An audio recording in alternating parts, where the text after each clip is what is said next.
I wouldn't say it's difficult, but rather challenging. Yes. So I've always been that person that would challenge myself and who's always been up for the challenge. Yeah. Though sometimes you doubt yourself here and there, but I would always say, what is the worst that can happen? Let me give it my best shot. Yeah. And if I fail, that would be a learning curve for me. People should try and get some volunteer job, even if it's a local doctor whereby you can assist with admin. Yes. Just do that and volunteer, and so that you can be able to put that in your CV, because it also assists with your computer skills.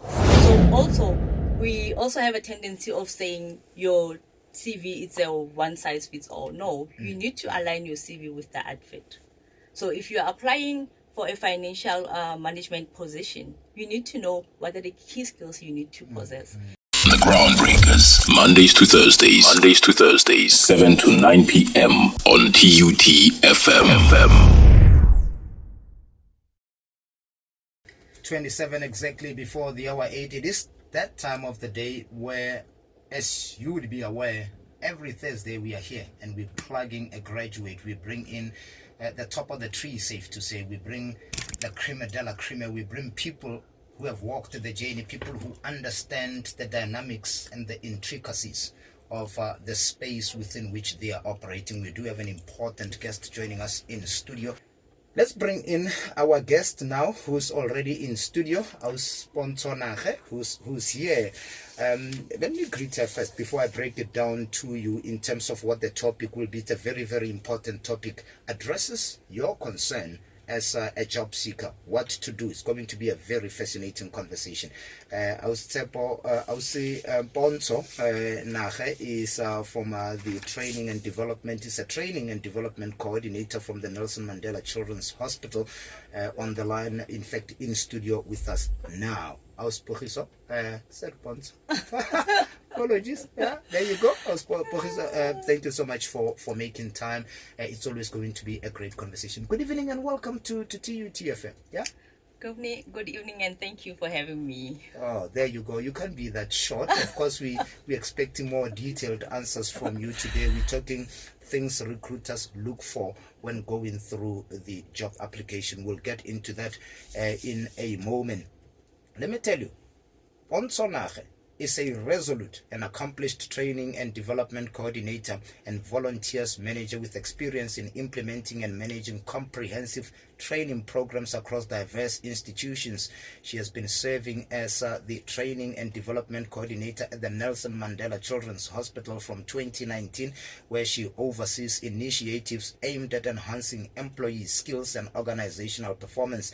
Before assuming her current role, Pontsho served as a project coordinator at the Nelson Mandela Children's Hospital, excelling in project objective achievement, skill audit coordination, and financial reporting management. Prior experience outside of NMCH includes roles as a project assistant at the Department of Higher Education and an admin assistant at the Department of Home Affairs. Pontsho is a dynamic professional with a proven record in training and development coordination. The combination of her academic qualifications, first-hand experience, and commitment to organizational excellence underscores her capacity to drive employee development and performance enhancement initiative effectively. A critical aspect of her role is overseeing talent management processes and staff development initiative with NMCH, then implement performance and service measurement approaches across departments and ensuring alignment with organizational goals. For such a very meek and controlled person, this is a big responsibility, I would tell you. But this is quite a big job to do, I would imagine. Is that a difficult thing, handling a responsibility like that? I wouldn't say it's difficult, but rather challenging. Yes. So I've always been that person that would challenge myself and who's always been up for the challenge. Yeah. Though sometimes you doubt yourself here and there, but I would always say, what is the worst that can happen? Let me give it my best shot. Yeah. And if I fail, that would be a learning curve for me. Right. Gonna go straight into the topic in a moment, but Pontsho holds a master's in business administration from Mankosa, a postgraduate diploma in business management, BTech project management, and a National Diploma in Public Management from Tshwane University of Technology. They have acquired various certifications in facilitation, assessment, moderation, and skill development facilitator, enhancing their ability to develop and implement effective training programs. Pontsho is highly proficient in computer applications and possesses excellent communication skills essential for stakeholder engagement and project management. So don't worry, she can handle your questions. You can send those via our WhatsApp on 01238292257. Let's start here. This is a very, very important discussion, Pontsho, things recruiters look for when going through job application. Firstly, let me start here. Why is this an important and relevant discussion for us? It is very important because when you apply for a job, I believe your CV would be the first contact between the applicant and the employer. So we need to have a starting point for people to be able to get that job or to be able to nail that recruitment process. So if we can get the basics right, then we will be able, or it will be even easier for employers to be able to get the talent that they want. Let's start where that journey starts. Making that CV. Yes. Oftentimes the note is just really about the details, the date of birth, and then you just send it. I mean, how do I put my CV together in a way that is going to attract an employer's eye? So firstly, you need to remember that your CV is going to represent you. Before we see you, we're going to see your CV. Right. So you have to be confident that your CV will get you through to the next phase of the interview. So I'll just go through some few highlighters in terms of how your CV should be. Let's say, for instance, you're applying for a graduate position. They would usually state the age and the qualification that they want on the CV. So your CV must be well structured. So a basic CV will usually have personal details, educational background, and work experience background, your skills and references. So that would be your basic CV. But it depends on the person how they want to structure their CV. And as graduate, I believe because we are technologically advanced, we should be able to go onto the internet and source different templates of CV, or should be able to get some guidance in terms of how you should structure your CV. But some of the things, they should be basics. Like if an average says that you should be below 35 because it's an internship program or a graduate program, rather at least state your date of birth if you don't want to state your ID number, because people tend to be sensitive to put on their ID number, but at least have your date of birth. People are sensitive in being called by their second names. Like I used to be very sensitive when people would call me by my second name. So you can even state my name, first name, second name, and state below my preferred name, so that when we contact you, we can call you by your preferred name.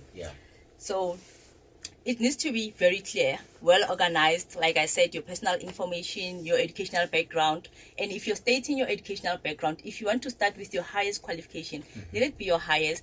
If you have a second qualification, let it be your second, then your matric. Let it be a sequence that is proper, so that it makes it easier for the recruiter to go through your CV. If you're starting with your work experience, let it be the last place where you worked.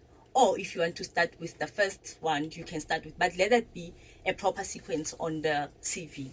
So most graduates will say, I don't have work experience because I'm a newly graduate, I haven't worked before, or even the advert does say with no previous work experience. But I believe as a person that it is important to volunteer. As a student, there are a lot of things that you can do on campus. You can ask to volunteer at the library, assist people who are studying in your spare time. Like when I was studying, I used to do promotions. So on Saturday mornings, I will be in malls doing promotions. So I don't know, maybe I've always been that person who wanted to be independent, but I always found something to do. On Sundays, once in a month or twice in a month, I would volunteer at an orphanage. I remember I used to visit one in Block H. So I used to do that. It assists you in getting networks. That's a good way to network. That's a good way to put yourself out there as a graduate or while you're still studying. You can imagine if you are assisting or volunteering in an organization and there's a vacancy that comes up. usually the first person that Sure, comes to mind, sure. it would be you. Yeah. So people should try and get some volunteer job, even if it's a local doctor whereby you can assist with admin. Yes. Just do that and volunteer, and so that you can be able to put that in your CV, because it also assists with your computer skills. Because in every employment, in every organization, you find that you are using a computer. I mean, we are living in the technological, Digital era, yes. right, yeah. So it will assist you with that, because you find that when you're doing your qualification, you can be only offered a module whereby they assist you with basics, but you don't use your computer every day. You only use that when you submit your assignment. Right. But if you're getting extra experience through volunteering, that also helps. And also, you need to highlight your achievements. So what would be your achievement? If you are involved in a program at school and you won second prize or first prize, let's say you were involved in a debate, Yeah. you can state that, because it's a sign that you've got good communication skills, you got good arguments, you can engage with Yeah. people. Yeah. And if you are in any program that you have participated in and maybe you have won, it's an achievement. Right. Because people would usually say, then what would be my achievement? So you should also include that in your CV, and also your key skills. If you are a finance person, you know that usually in finance they are deadline driven. You should be able to, you should be a person that's good with time management. Yeah.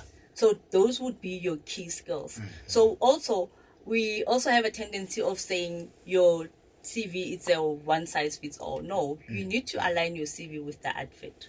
So if you are applying for a financial management position, you need to know what are the key skills you need to possess, and you need to put that on your CV. So I know usually as graduates would ask our uncles or aunties to draft our CVs. Yeah. So after they draft your CV, it's advisable for them to send you a PDF and a Word document. I mean, our phones, we are able to download Microsoft, so that when you apply, you are able to edit your CV if you need to make changes. Because sometimes you find a person sending one CV because they don't have access. But if they send you on a Word and a PDF document, at least you are able to edit your CV yourself. Right. And also your education and qualification. You list your education and qualification, but you need to be specific. I cannot just write national diploma. National diploma in what?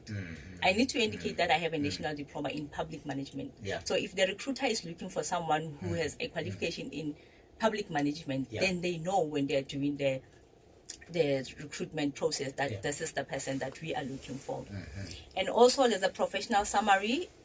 Not everyone prefers to write a professional summary on an objective, but if you want to, you can also indicate that on your CV. What do you aim to achieve?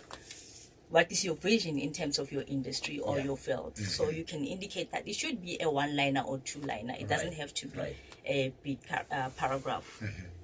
And also consistency in your CV formatting. If you are using Arial, can it be Arial throughout the CV? If you are using a size of 12 for your headers, let it be throughout the CV. Oh, yes. Okay. Yes, so consistency is very important. And also the bullet points, you find that you have used those circles on the other part of the CV, then you change. So let it be consistency throughout your CV. And also pay attention to detail. After you have drafted your CV, go through the CV again, or ask another person to review and proofread your CV for you, because you find that people have spelling errors, grammars, typos. So just ask someone to proofread your CV before you send it through for an application. So what is not important to include in a CV? There were points back then where people even wrote hobbies. I mean, is that even important?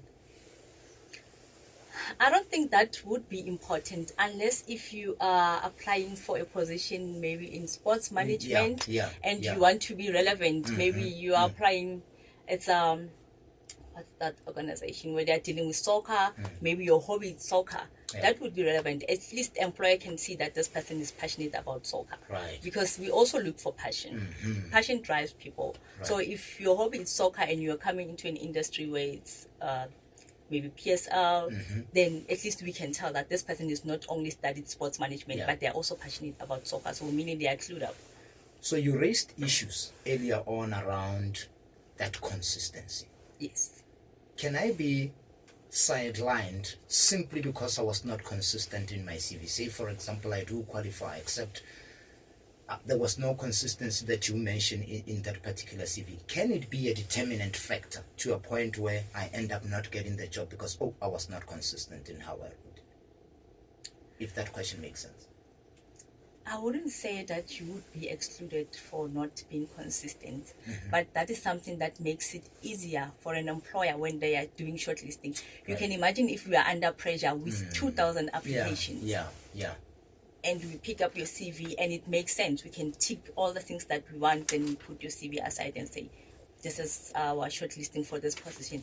But I don't think the consistency would exclude you, because I'll speak for myself. I'm very lenient when I'm doing shortlisting. Okay. I'm very lenient when I'm doing my shortlisting. So I wouldn't say that would be something that would exclude you, but it's a pointer that people should look out for, so that your CV is presentable and it's clear.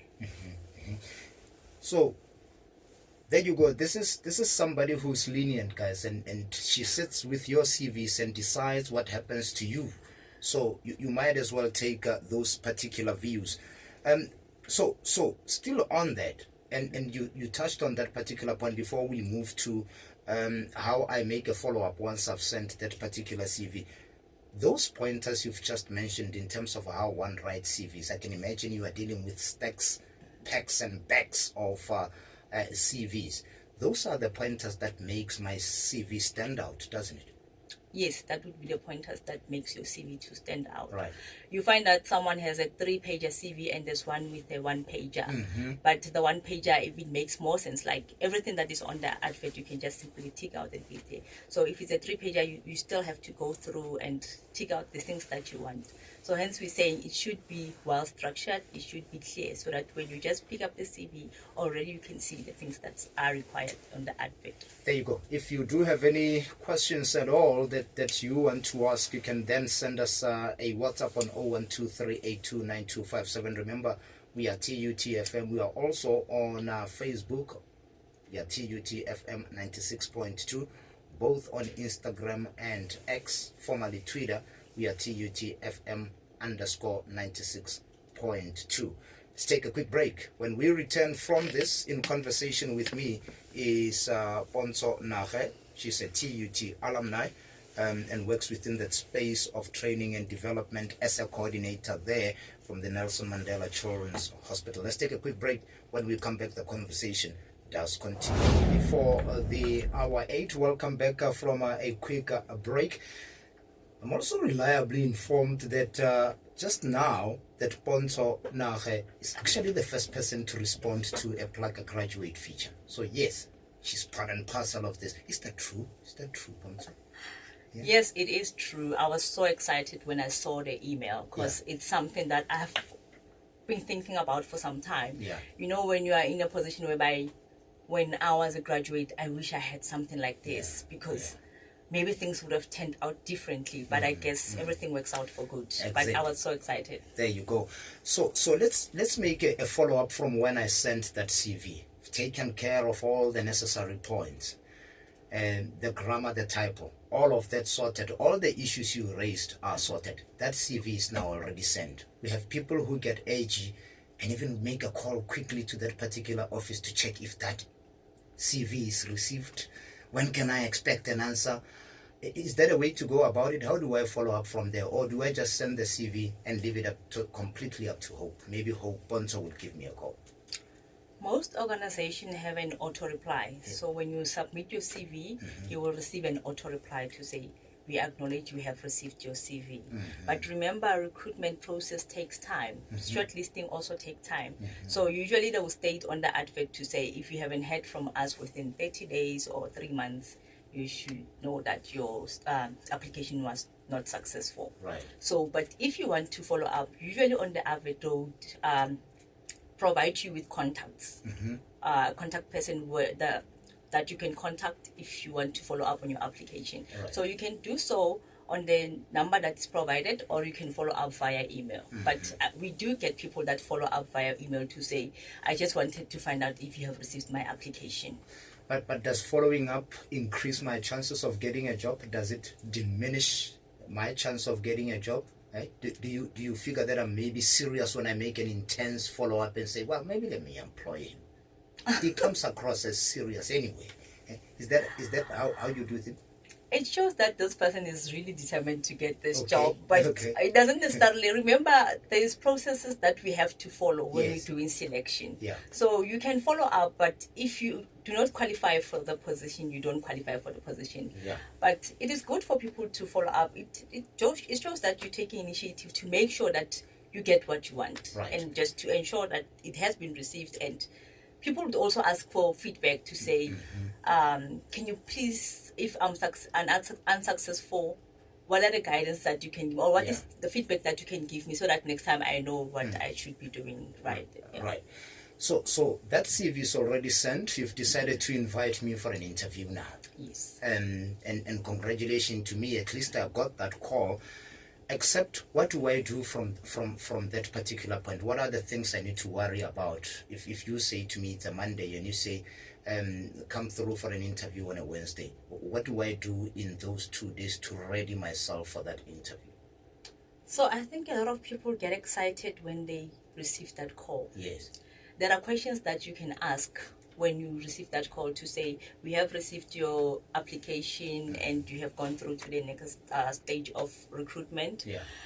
You need to ask questions such as, will the interview be face-to-face or will it be online?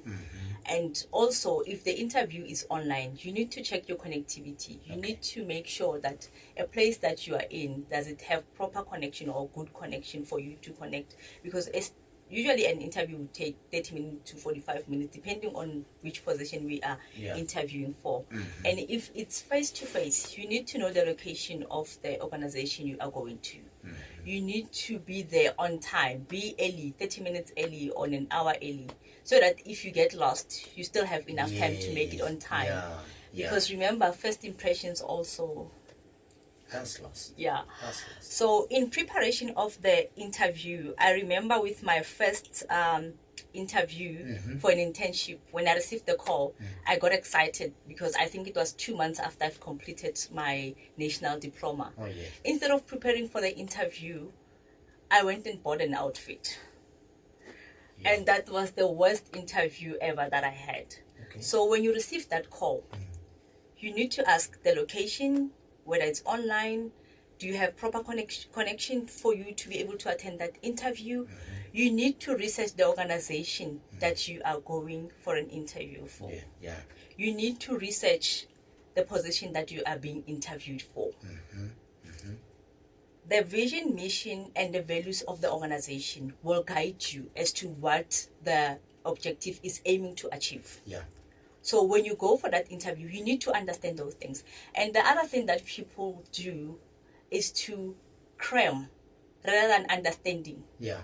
And remember, when you're going for an interview, your nerves would kick in. So if you have crammed the information, it's not easy for you to now converse with the panel to say, this is my understanding of the organization. Yes. So with most adverts, they would indicate the duties and the functions of the position.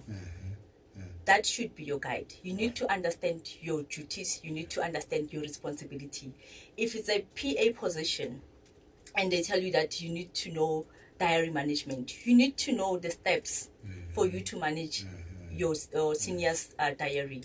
You need to know how to book meetings. You need to know how to take minutes. So you need to get those pointers right. And you need to be confident when you go in for that interview. Because I usually say an interview is a conversation of us getting to know you, getting to understand what you know, getting to understand your skills, getting to know what you want to offer us. Yeah. So if you come there, people go as far as having to cram who they are.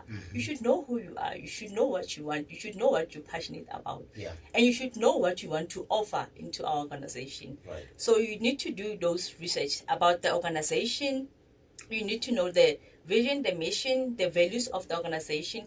Like I would say in our organization, one of our values is collaboration. Right. So if I were to go for an interview, I would express how I want to collaborate or how I collaborate with other departments or other team members. Right. Because I'm a team player. So you need to understand those things. And if you're asked, tell us about yourself. That is where you have to now sell yourself to the panel. That's when you bring in those values so that they can see this person has really researched that. This person does know what we stand for and what we are looking for, because the values of the organization is what the people in the organization should possess and should live by.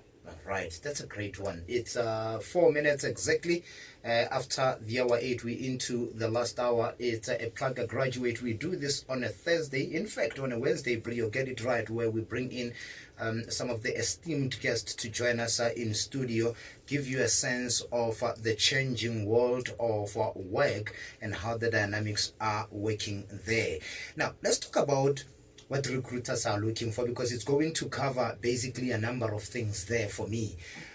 What do recruiters look for, in fact, when going through job applications? I'll start off with in fact, before we get to that, let's talk about the dressing. When I get to, I know you said you bought a dress, it actually didn't do much, but some people would say, well, I'll wear what I have. How important is dressing and how should I look? Remember, when you come through the door, the boardroom, as much as we want to hear what you're going to say, but people would automatically judge you based on how you look. So we're not saying people should go out there and buy new outfits, because remember, you're looking for employment. You might find that you don't even have money, or you borrowed money to come for that interview. True. I believe each and every one of us in our closet would have a shirt. It can be a white shirt, any color that is neutral, not colorful. And remember, this thing differ according in terms of the position that you are applying for. So you find that someone would say, this is a marketing position. Marketing people are funky and they do that, but it doesn't necessarily mean that you have to rock up into the interview with baggy jeans, torn jeans, and wearing a big hat and stuff. You have to look presentable, because remember, in that panel, it's not only marketing people. You might find an HR person is present, the union is even present, maybe a senior person is present. So how you dress, it also represents who you are before you even say anything. So look for something in your closet that is presentable, that is clean, that is neat. You don't have to necessarily come with torn clothes and no, because I believe as graduates, I don't know, maybe we talk in groups and stuff. You find someone saying, if I look like I really need this job, I have to rock up looking like a beggar. No, you don't have to rock up looking like a beggar. We are looking for someone to add value in the organization. We're not necessarily saying we don't pity people and stuff, but you don't have to come in so that we can pity you. You have to come in to wow us. There you go. And become an asset in our organization. So any dress, your church dress that is nice, that is presentable, you can wear that. You don't have to necessarily go to the shops and buy clothes. Anything that is presentable, that is clean, that is neat, you can come wearing that. There you go, guys. I think you must have heard now that rocking up there, looking ruffled, looking more like you badly need the job, doesn't send the message through to employers, right? They want you to look like you can add value. And this is for the second time I'm hearing this from somebody who works within that space, saying it is about adding value. So mark that. Now, what are recruiters looking for? Let's get into the mind of a recruiter who's sitting with piles and piles of job applications. What does a recruiter actually look for? Okay, so a recruiter is guided by an advert. Okay. So it's very important to follow instructions on the advert. Like I said, a CV is not a one-size-fits-all. You need to look at the duties and the responsibilities on the advert, the skills that are required. So if you're going to use your CV as a one-size-fits-all, you might find that it doesn't fit into the position that you are applying for. If an employer says we are looking for a bachelor degree in public management, then you just write a bachelor degree. How are we going to know that you have a bachelor degree in public management? Then the other person submits their CV and they have written that they have a bachelor degree in public management. The skills required for that position, are they on your CV? the functions that we are looking for, the experience that we are looking for, is it in your CV? So when you compile your CV, when you pick and choose what to put into the CV, you need to be guided by the advert. Yes. So as an employer, we look at the advert, we are guided by the advert. So whatever that is on the advert will be taken out from your CV. Does he have a year experience? Is there? Yes, he does have an experience in administration. This is what we're looking for. Does he have a bachelor degree in public management? Yes, he does have a bachelor degree in public management. Does he have the skills? Then the skills are there. And the other thing, we don't communicate with our references to say, I have put you as my reference on my CV. So people should communicate with the people that they put into their CV to say, I have put you as my reference. So that when we contact the person, like if for instance you have 50 or 100 students and I put you as my referee and I call you randomly, because employers would call at any time, because remember it's a process. Yes. Then the lecturer says, no, I don't know who you're referring to. So you need to put people who know that you have put them as your references. So what happens when you have to choose one and you have two candidates who stand equal chance on paper, really? What becomes that separating factor, for a lack of better word, when you have two candidates equally qualified, equally proficient, the same skill set, but you only have to take one? What makes that individual, when they are equal, to be the one who's taken for that job? If that question makes sense, does it? Yeah, it does make sense. So that's the reason you find that we looking for one person, but we are interviewing 5 people. Yes. So you find that people have the equal skill set, they have the same qualification, but now we have to move to the next step of the recruitment process to ensure that the person that we are looking for, we are finding the right person. So you find that we are interviewing 5 people for one position. So they are all going through to the next phase. To ensure that we are getting the right person, we interview all of them. Then we'll choose from the interview who goes through to the next step.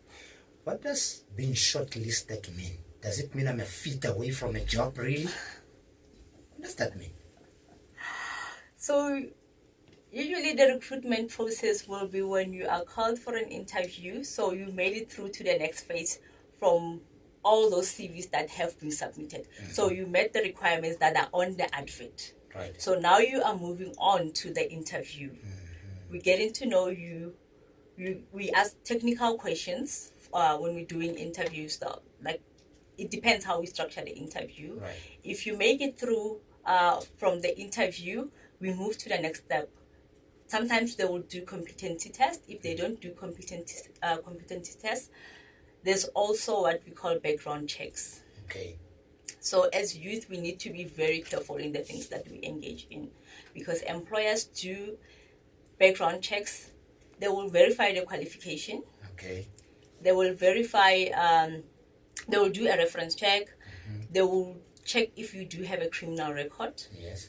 If it's a finance position, they will also check your credit record. Yeah. So we need to be very careful as youth who are graduates to say, if I'm in finance, does your credit record look good? Do you have a criminal record? Employers also do check that. So once you have passed the interview stage, there's also other tests that processes that will also be followed. So if you have passed that assessment, if there's a competency test, then you have passed the checks. Then now you move to the next step of the appointment. The dangers, when you're sitting there trying to look at somebody to employ, maybe they faked something. Think of the years, maybe think of anything that they've said that is untrue in their CVs. How dangerous is that? Phew, that is very dangerous, because remember, it might not be us only knowing about that, but the next person will also know about that. Like I'm saying, we need to be very careful as youth, because we'll do things in the name of I'm exploring. But only to find that you end up with a criminal record. And when we're doing interviews, we also ask people if they do have anything that they would like to disclose. So if you don't disclose in an interview to say, I have a criminal record. Then we do the checks and we find out that you do have a criminal record. What does it say about you? Yeah. So those are the dangers that you might lie in an interview, but eventually you will be caught out because we also verify the qualifications that you do have. Yeah, there you go. 14 exactly after the hour. We're going to take another quick breather. Please, if you do have those questions, keep them coming on 0123829257. Otherwise, keep following our social media platforms. We are TUTFM 96.2 on Facebook, on both Twitter as well as Instagram. Well, Twitter now X. We are TUTFM _ 96.2. This is Plug, a graduate, and in studio with us we do have Pontsho Nage. She's a TUT alumna, as well as into the space of training and development, a coordinator there at the Nelson Mandela Children's Hospital. And we are talking things recruiters look for when going through job applications. I hope you have sent yours. Now you have to listen in case you were to pitch another one tomorrow as to the processes that you need to follow and what are the do's and don'ts in terms of making that application, writing that CV, and how you conduct yourself in an interview setup. Let's take a break. We are back straight after this. The hour 8, and now we come back to your questions. Keep them coming, and we will have Pontsho here to give you the answers as far as what she knows. I've already indicated that she would have covered a broader ground in that space and would probably have more answers than you think. We have questions here, number of questions. I'll sponsor, and maybe you should start with this one. It says, hi, I'll sponsor. So in the case whereby you have the skills or years, but not the educational requirements listed on the post, would you still be shortlisted? Okay. Remember also the competition is very stiff. Right. So if you do have the experience but don't have the qualification, so there are things that would say are minimum requirements. So if your experience would fall under minimum requirements, and maybe we don't have more people who have that qualification and the experience, maybe you might be taken through to the next phase of an interview to see how you can ask. But if the qualification is the basic requirement, that might be the challenge. Sure. All right, I hope you are answered there. One coming through saying, good evening, Obi. Recruiters are looking for a comprehensive CV when they shortlist. But is there such a thing as being overqualified for a post? I personally don't think one should say one is overqualified. I went back to school when I was not working at the time. Okay. Because if I was someone, I was going to say, what's the point of going back to school because I'm going to be overqualified. Right. So, like I said, there's minimum requirement. If you are overqualified but you meet the minimum requirement, why shouldn't we take you to the next phase of the interview? We are looking for those minimum requirements. Right. The issue of you being overqualified, you shouldn't be excluded from the recruitment process because you are overqualified. If you meet the minimum requirement, you being overqualified is a cherry on top because you are bringing in more knowledge than we had requested on the advert. There you go. Now, another question here says, hi, Pontsho. Is it true that recruiters don't go through each and every CV they receive physically, but rather there is an automated system that does the shortlisting for them? How true is this? I wouldn't say that is true. How are we going to get the person that we are looking for if we don't go through the CVs? And remember, we mentioned earlier that people do follow up on their applications. Yes. So what are we going to say if an applicant does follow up and we didn't go through their CV? Because you need to provide and say, yes, the CV was received. It was received on this day.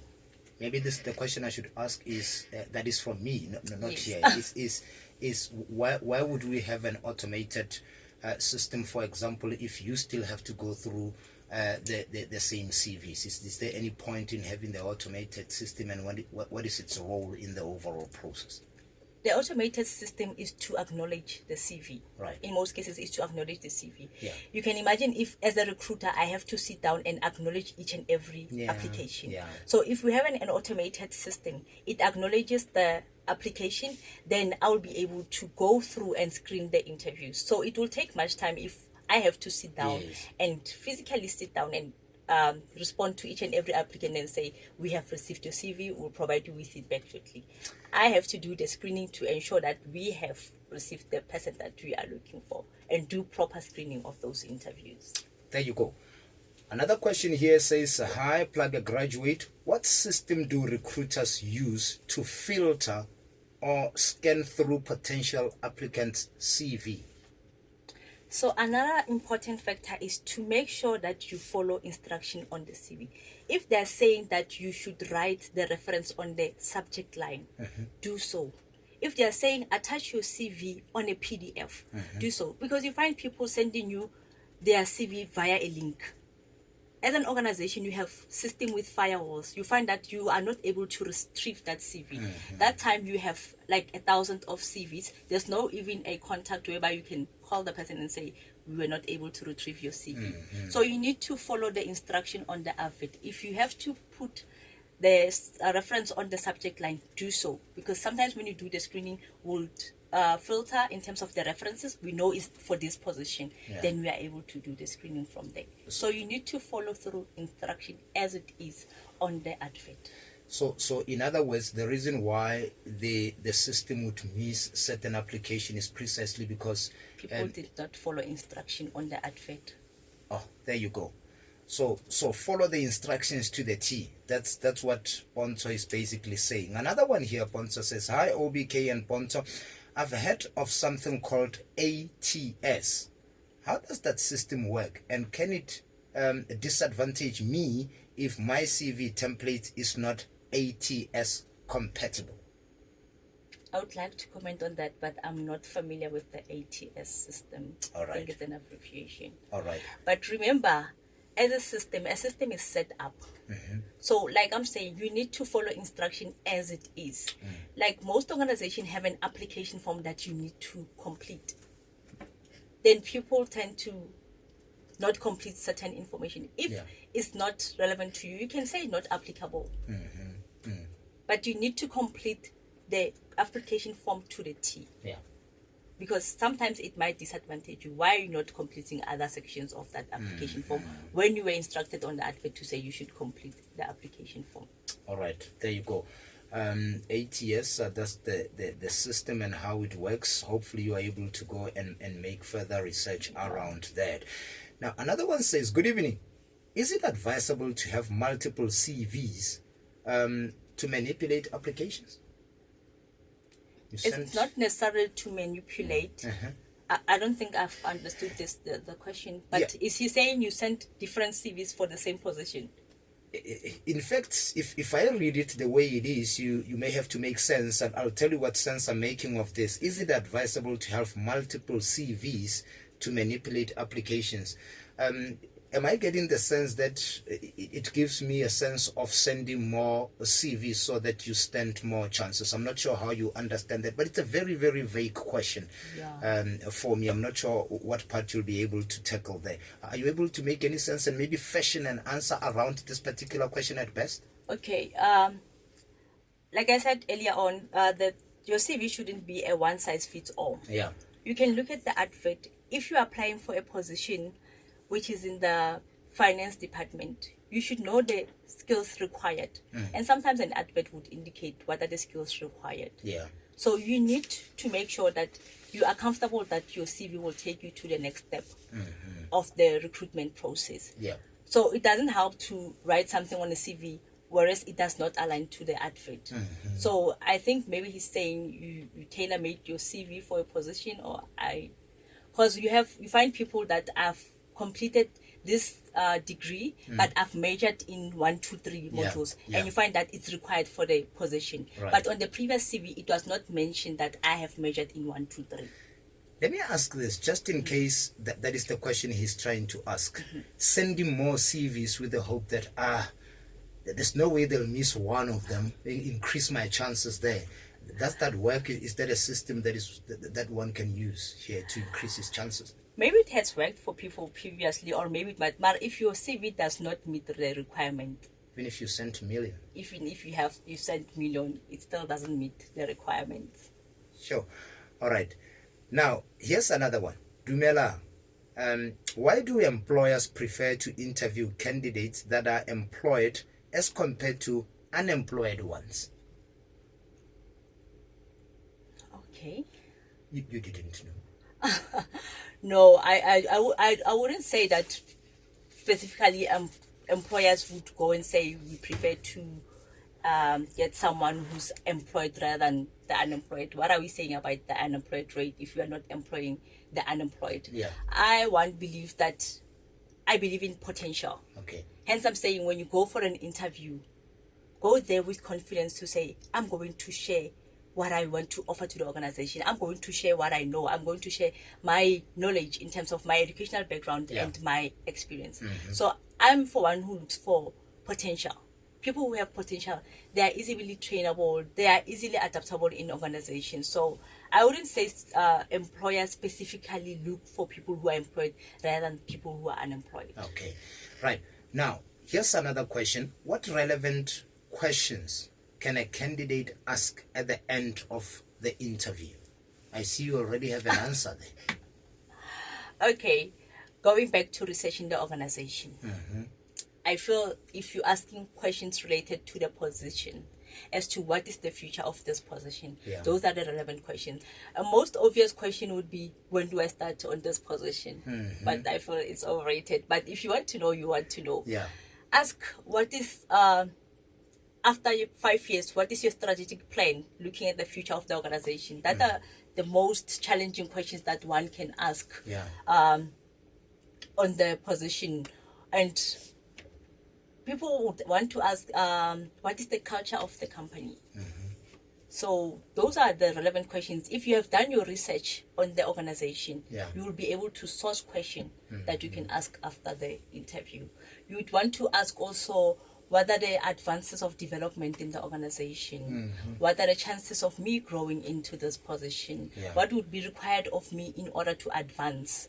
And in the next 2 years or 5 years, what is the plan in terms of this position? Is the department growing? Like, you would want to know such things. So earlier on, and this is not a question that's coming from here. Earlier on, you said there are stages to the interview, and there's a point where you move to a more technical stage of the interview where you'll get more technical questions there. Give me a sense of what technical questions sounds like. Technical questions, in most organizations, they now use a STAR method. Okay. So they would ask you questions based on the role, and we want to hear from you. How would you handle such situations? Okay. How would you react if you have not experienced that? Put yourself in that position whereby if I was told that if I'm a technical person and now Pontsho is being interviewed, what would you do? What would be your backup plan? Now the mic is not working, the sound is not working. What would your backup plan? So someone will say, no, I've never been in that. But if you were in that position, what would you do? And they will also ask you, I know mostly in government, they would ask you about the legislator. Do you know about the legislator? Like if you are in finance, you need to have an understanding of the Public Financial Management Act. There's certain acts that you need to know or understand. So you don't have to cram the act. You need to understand the act and be able to say this. The act will be applicable in this situation. Right. Yes. There you go. 28 before the hour 9. Here's the question that has come through. Good evening. I have problems answering the following questions from an interview. 1. Describe yourself. 2. What are your weaknesses? How do I answer those 2 particular questions? Comes across as very easy, but like you said, for somebody who's very nervous getting into that room, answers might fly quickly off your head. But describe yourself as a tough questions. He's saying that's part of that. Describe yourself. How do I answer that? Describe yourself. I'll take that as an opportunity for me to sell myself before we even go to the technical question, because you never know what will be asked. You don't know what's in the interview guide. Right. So when they say you describe yourself, you can start by the time when you matriculated, where you furthered your studies, what qualification do you have, what experience do you have, what skills do you have, and what are your inspirations, what are you passionate about, and what drives you in life. I think that's an opportunity you have to take, whereby you will sell yourself. So other panel members will tell you, describe yourself. We're only giving you 2 minutes. Sure. Yes. So I usually start when I matriculated, and I'll just wrap it up by saying what motivates me in life, what keeps me going. So usually what motivates me is recognition, is responsibility, is challenge. So that's how I would wrap it up. Now, what are your weaknesses? You don't have to tell them that you get rushed when it's too hot. For example, you've got to channel that in a way that advances your chances of getting a job. But how do you answer that? So also, depending, if I was in a project management field and they ask me, what are your weaknesses? I would say my weakness is that I'm a perfectionist. So being a perfectionist, I prefer things to be done by me. That's when I feel like this is perfect. But I have to remember that in a project management environment, you need to be a team player. So by the time you realize that now you have come to a point whereby you want to do things by yourself, you just come to your senses and say, no, I need to share and engage other people. So I would say that would be my weakness, because that would not be required in the field that I'm in. I may have to take a break. When I come back, I will wrap it up with Pontsho. But if you do have more questions coming in, you can send those on 0123829257. It's been a very fruitful discussions here, and I hope that those with answers or questions have been answered here. Let me take a quick turn. Back after this. Before the hour 9, and as I said, those who may have sent questions will continue to do that. It doesn't stop you though from continuing to do that. We can send those to Pontsho. Even outside the studio, she will be able to address those for you. Anything you would like to add at the tail end of our conversation that we may have missed, Pontsho? Okay, it's just a message to our youth or the graduate. It's very important as a person to have a mentor. Okay. And your mentor doesn't necessarily have to be someone that you are constantly in contact with, but it can be someone that you look up to. Right. I had people that I look up to and they didn't know that I look up to them. Right. Like, I would say our CEO, when I first met our CEO, he was a clinical director. Okay. I looked up to her from what people were saying about her. I just saw myself in her, like, this is the person that I want to become. And that really helped me a lot, because I believe I am where I am today because I looked up to her. I strive to study further because of the phenomenal person she is. And the lady also by the name of Ranyama, she was my manager when I was an intern. She walked me through the journey. She taught me everything that I know today. And she was very patient with me. And the way she was so passionate about the things that she was doing, it really inspired me. So even today, I always refer to her leadership. So it's very important as a person to have a mentor. You can have 2 or 3 mentors. It's still okay. You can have people that you follow. And they don't have to know that you are following them. So yeah, so it's very important as a young person to have that mentor. And also, don't lose hope. Never lose hope. I recently asked one of the graduates I was interviewing, and I said, what keeps you going on a tough day? And she said to me, the woman I inspired to be. And I asked myself, what does she mean? But you need to have a picture of the person that you want to become, and you need to motivate yourself every day and look up to that person, so that even if things are not going your way, but you need to know that I inspire to be this person.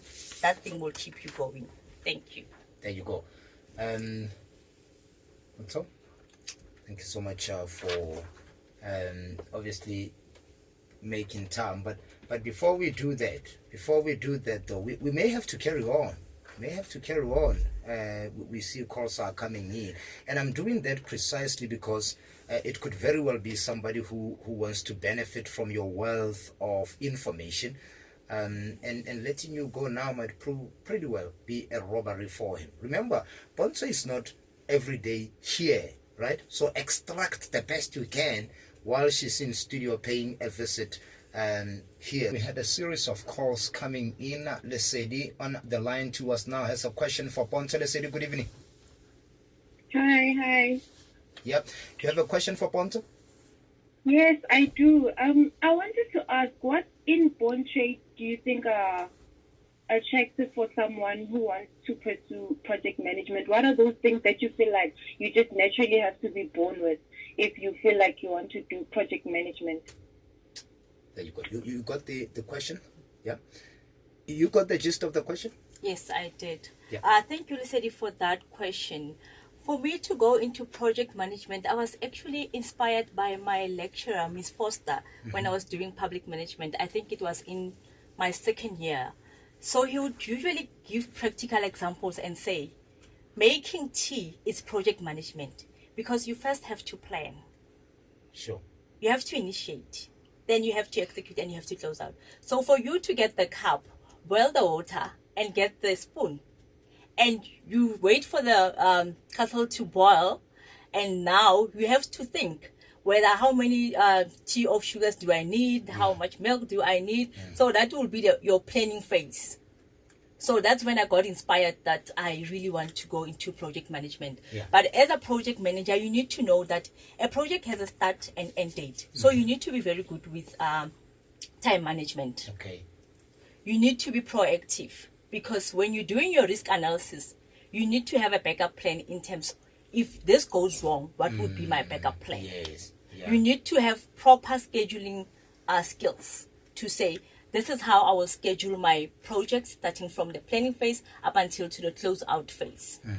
So you need to have proper budgeting skills if there's money involved, because there's a budget involved. You need to have those good budgeting skills to know that I have to stick to this budget in order for me to execute this project and deliver the quality of the project. Because remember, while executing the project, prices might inflate, and that will affect your budget. Oh, yes. So when you're doing your budgeting, you need to think of such things. Sure. Yes. It's very difficult. I mean, you wouldn't know surely when prices will increase, right? Yes, you wouldn't know. So how do you balance that? I mean, you have to, I need to have all that information with me if I have to plan more sustainably. But things cropping up really spoils my plan. So you would say in the last 2 years, prices inflated 3 times. So you need to forecast in the next 2 years, maybe they might inflate twice or 3 times. So when you're doing your budgeting, you need to look at those things to say, in case they inflate 2 times in the next coming year, then I'll still be covered in terms of my project. Still need to think 3 years ahead. Yes, depending on the duration of the project. Yeah. Yes. Lesedi, hopefully you are answered there. See why it was never the right thing to let you go before 9?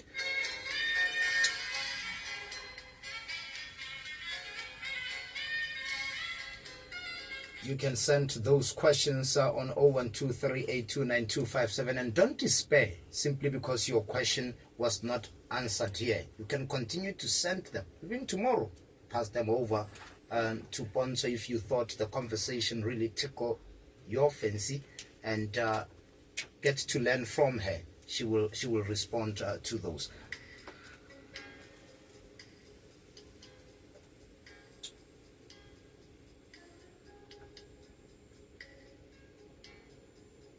So, how's Pontsho?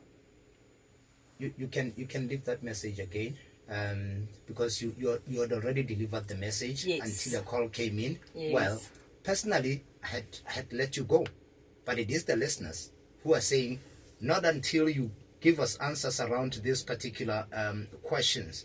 So do you have anything? I didn't hear your last word. Any message? And careful, a call might come in again, changing the whole complexion of the arrangement. Any final message? Okay. Thank you so much for having me on the show, and Yeah. thank you so much for inviting me. I believe it was quite an informative session. I also learned from myself as I'm conversing and answering the questions. Yeah. And yes, as a young person or graduate, like I said, it's very important to have a mentor. It's very important to have that one person that you look up to. Yes. And it's important to believe in yourself. Know what you want in life. Understand what you want to achieve in life, and take the necessary steps for you in order to achieve what you want in life. And don't get discouraged by things not going well. I remember I used to apply for 2 years. I would be in town working to Hatfield, coming back, but I never gave up on myself. So you shouldn't give up on yourself. You shouldn't be discouraged by 5 applications that you have sent and you didn't receive any response. By the time you receive those responses, there will be flooding. So you shouldn't give up on yourself. Always motivate yourself. Always encourage yourself. Have something that keeps you going. Have something that you believe in, that encourages you and keeps you going in life. And and thanks to our parents for always praying for us and, motivating us and disciplining us. Yeah. So thanks to our parents. Very, very humble guest, guys. She doesn't look like she can fire anyone from the job, surely. She looks like she can employ a lot of people. So keep sending those particular CVs. Let's take a call from one of our listeners who wants to ask Pontsho a question. Listener, good evening. Who are we talking to? Welcome. Thank you for having me. My name is Chalso Mashifani. All right, Chalso, do you have a question for Pontsho? Yes, I wanted to ask that is it necessary to keep sending CV to the same place when you are not replied? Okay, thank you, Talefo Mashifani, for that question. I believe one shouldn't lose hope, like I had said. It doesn't necessarily mean that if you have applied for one position in the organization and you were successful, you would be unsuccessful in the next position. True. So maybe you didn't qualify for that position, or you are not the person that we are looking for. But in the next position, you stand a better chance. So one shouldn't give up on an organization to say, I've been applying for this organization so many times. But if there's a vacancy that you feel that you qualify for, you shouldn't stop applying. You should carry on applying. You don't know when your breakthrough is coming. Thank you. Right. Now, there's a conversation I had yesterday between two people, late into the afternoon, who were talking about bosses and how they probably employ. I didn't feel it's true.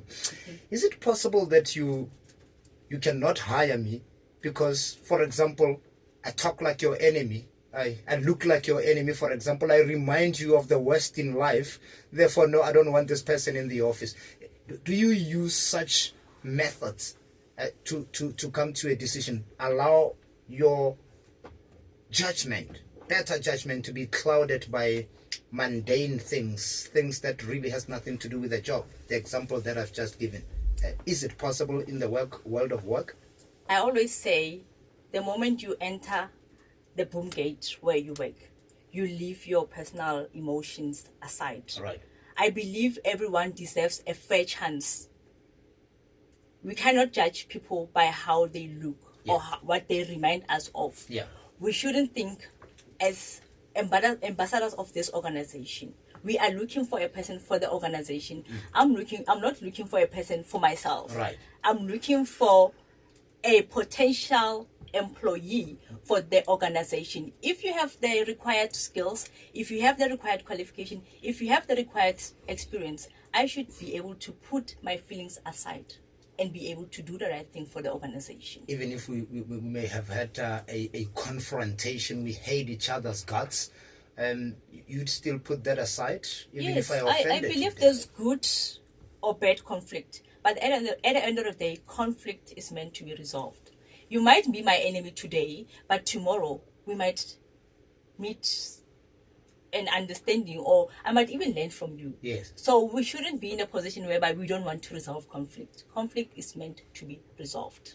There you go. Yes. She said it at the top of the show, guys. She's lenient. She's calm too. So no, she doesn't hold grudges. Can send that CV. Even if you've stepped on her toes, she will take your CV. She is saying, well, conflict are there to be resolved. Thank you so much, Pontsho. You may have to run away before Well, we get another call surely, but thank you so much for making time. It's been a very refreshing, very edifying conversation to have with you. Thank you so much. And another thing that the youth would make a mistake, we are not looking for English. Okay. We are looking for someone to come and work. Right. We are looking for someone to come and deliver.